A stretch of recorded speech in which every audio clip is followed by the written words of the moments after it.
Something big is happening inside the British government, and it's not getting the attention it deserves. The government's controversial digital ID scheme, something officials once said was only a future possibility, is now quietly being developed and exported overseas, that's right. New documents show the UK government is funding, designing and testing digital ID systems in other countries before one has even been introduced here at home. So, what's really going on? Let's unpack this story, step by step.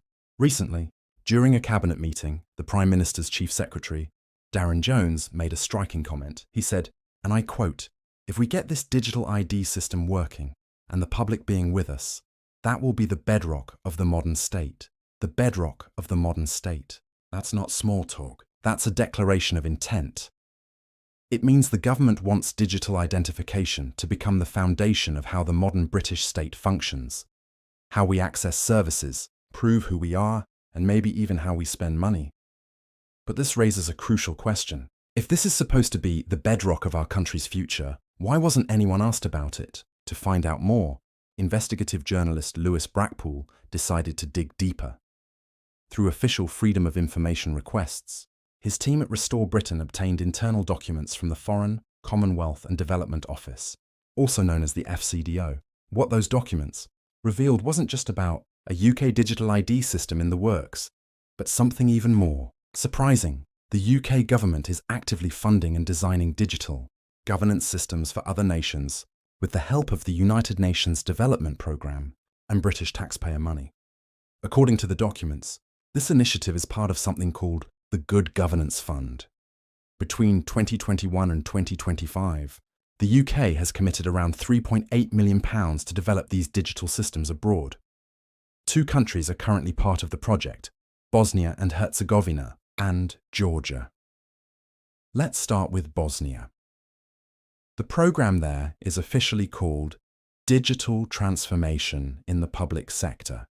Total funding, about £2.7 million.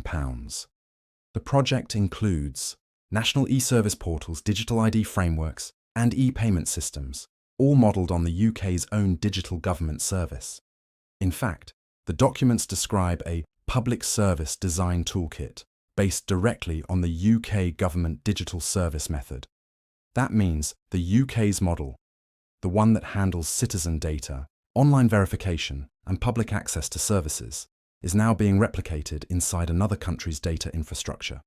In other words, Britain is exporting its digital state system and embedding it inside another nation's population database. Now let's look at Georgia. There, the program is called Public Administration Reform. The UK has invested around £1 million. The focus: digital trust services, mobile ID feasibility studies, cybersecurity for citizen data. It's all about building the framework for a digital identity system linked to both government and private services. The goal, according to the papers, is to strengthen data management, transparency, and trust in public institutions, using technology as the backbone of governance. Sounds efficient, right? But here's the problem. No one, not Parliament, not the public, was ever consulted about this funding. It's happening quietly under the banner of good governance.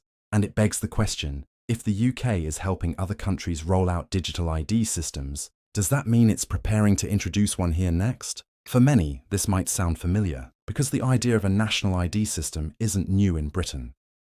Back in the mid-2000s, Tony Blair tried to introduce a national ID card scheme. It faced fierce public opposition and was eventually scrapped after Parliament rejected it. But the Tony Blair Institute for Global Change has been pushing the concept again, this time under a different name, digital identity. They argue it would make life easier, safer, and more convenient. But critics say it opens the door to mass surveillance, data control, and the potential restriction of personal freedoms. Now, nearly 20 years later, that same idea seems to be making a comeback, not through Parliament, not through open debate, but through quiet bureaucratic projects and international partnerships. The government is building what it calls the digital foundations of the modern state. But what happens when those foundations give the state control over identity, access, and movement? Digital ID systems are often linked to centralized databases that store biometric data, personal information, and access logs. That data can be connected to banks, medical systems, travel records, and even online activity. Supporters say this means convenience, a single login for everything. Critics warn it means total visibility, a single system that tracks everything. And when that technology is in the hands of the government, it becomes a tool that could be used to manage, monitor, or even restrict citizens' behavior. This isn't a conspiracy theory. It's written in official documents, and it's already being tested abroad. The only question is, when will it arrive here? So, to recap, the UK government is not just exploring digital ID for domestic use. It's funding, designing, and exporting digital identity systems for other nations, right now. It's doing this through partnerships with the United Nations, and it's calling it a step toward modern governance. Meanwhile, British citizens, the people who would one day be asked to use this system, have had no real say in how it's being developed. If digital ID truly is the bedrock of the modern state, shouldn't that conversation start with the people, not behind closed doors? This is about more than technology. It's about trust, transparency, and consent. How much control should the state have over your identity? And are we quietly building a system that could one day decide what freedom really means? Share your thoughts in the comments below. If you found this report useful, don't forget to like, subscribe, and share. I'm the Rational Brit. Stay informed, stay rational, stay rational.